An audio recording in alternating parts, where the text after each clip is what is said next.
ये विजय सिंह मेघवाल आइकन है राजस्थान के नौजवानों की, और विशेषकर जो हमारा पिछड़ा तबका राजस्थान के अंदर शोषित तबका है, वो इनको एक आइकन के रूप में देखता है। इन्होंने जो विश्व बॉडी बिल्डिंग महिला प्रतियोगिता जीती थी, राजस्थान के लिए सम्मान की बात है।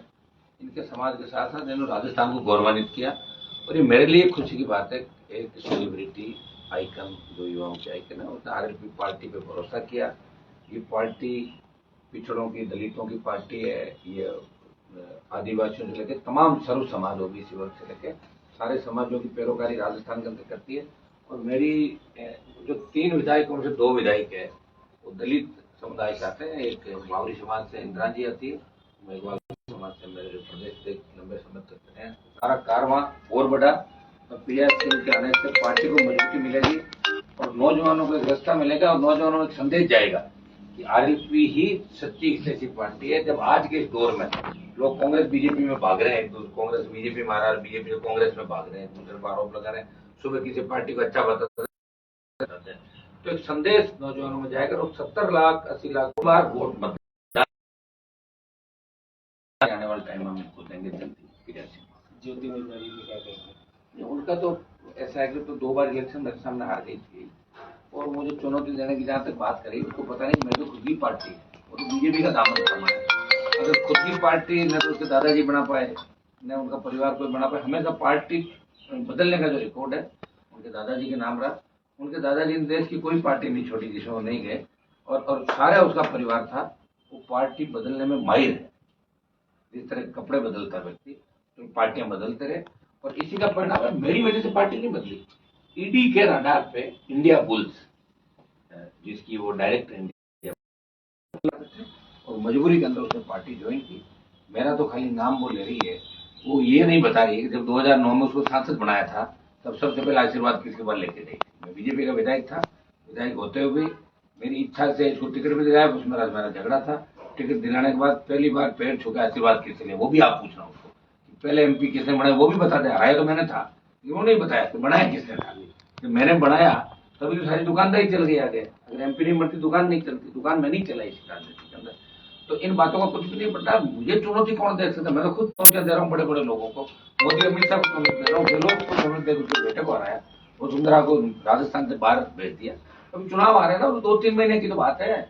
चुनौती दे रही, पता ही लगेगा कहाँ गई और कितने वोटों से हारेगी। जितने वोट से पहले आ रही है उससे दुगनों से कम वोटों से वापस नहीं आ रही। वहां से एमएलए का लड़े तो एमपी का लड़े। मैं तो एक 0 से शुरुआत करी, किसान का बेटा हूँ। उसके बाद तो भाजपा का बहुत बड़ा दल है। पहले कांग्रेस चुनाव लड़ती थी, 4 लाख वोट से कांग्रेस की शुरुआत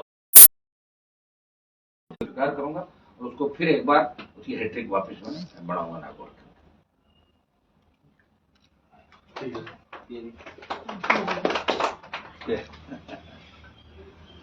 आप लोग ये लो अपना कागज पे मुझे थोड़ी साइड में अरे यार एक बार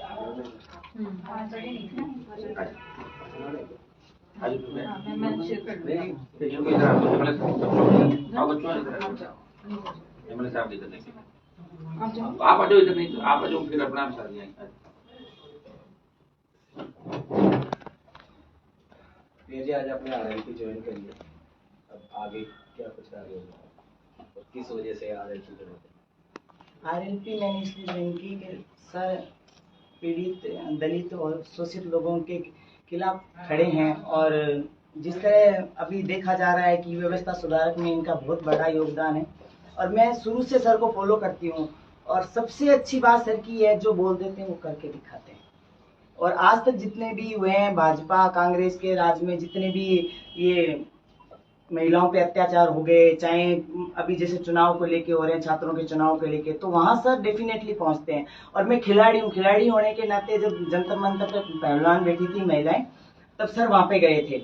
और जब बजरंग पूनिया को अरेस्ट कर लिया था तो किसी को पता नहीं था बजरंग पूनिया कौन है, तो वहां से सर ने उनको जेल से छुटवा के लाए थे। तब से मैं ये सोच रही थी कि अगर किसी का साथ देना तो सच्चाई का देना, अदरवाइज नहीं देना। मैंने पहले कभी जिंदगी में ये नहीं सोचा था कि मैं आगे जाके राजनीतिक ज्वाइन करूंगी कि नहीं करूंगी, बट अब ऐसे सोचती हूँ कि जब व्यवस्था सुधारक का, देश सुधारक का जब काम कर रहे हैं सर, तो मैं बड़े भाई साहब बेनीवाल जी के साथ जुड़ के आगे लॉन्ग टर्म तक जाना चाहूँगा। कोई लाइट थोड़ी चल रहा है, वापिस एक थोड़ा वापिस करना है, शुरू का जो था ना वो वापिस लो, वो थोड़ा क्या आपने उसके खिलाफ बोलती है वो वापिस देखो, दलित पीड़ित शोषित के साथ खड़ा है वहाँ थोड़ा जाना, उसको आप जाना वो इनके क्या हम कट कर देंगे। नहीं, राजस्थान में भी जो हो रहे हैं ना अत्याचार वगैरह, उन सबको भी लेके बोल दो, जो महिलाओं के साथ है, हाँ, सारा चीज महिलाओं सारा को- बोलो, महिलाओं को लेकर बोलो, ज्यादा बेटर हाँ, है। मेनली हम महिलाओं को लेके बोलिए। राजस्थान में जो हो रहे हैं महिलाओं पे अत्याचार, दलितों पे, उसके खिलाफ भाई साहब खड़े हैं, तो मुझे सोचा कि मैं भी कुछ करूं। कब तक मैं समाज से लेती रहूंगी, कब तक मैं जनता से लेती रहूंगी, आखिर मुझे भी तो एक योगदान देना है अपना, समाज का भला करना है, देश का भला करना है, समाज का भला करना है। तो इसी वजह से मैं राजनीतिक में आई हूँ और भाई साहब के मार्गदर्शन से चलूंगी, आगे जो करूंगी भाई साहब के मार्गदर्शन से ही करूंगी। अच्छा बोलिए, थोड़ा वो बड़ा है ना, वो चेक कर लेना। नहीं, मैं इसीलिए तो बोला ना ध्यान नहीं देते, कई बार हमें दो जाता पता ही नहीं।